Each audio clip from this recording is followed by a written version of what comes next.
ఈ మాక్ అసెంబ్లీ అనేది ఒక ఉదాహరణ. అంటే మన మనసులో ఒకటి సాధించాలి అనుకున్నప్పుడు దాని వెనకాల ఎంత కష్టం ఉంటుంది.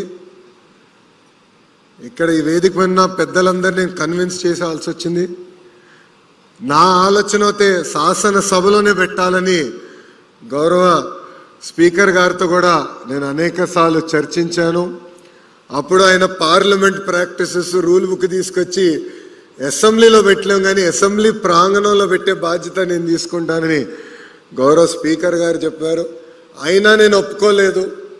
ఆయనతో చివరి దశ వరకు కూడా పోరాడా.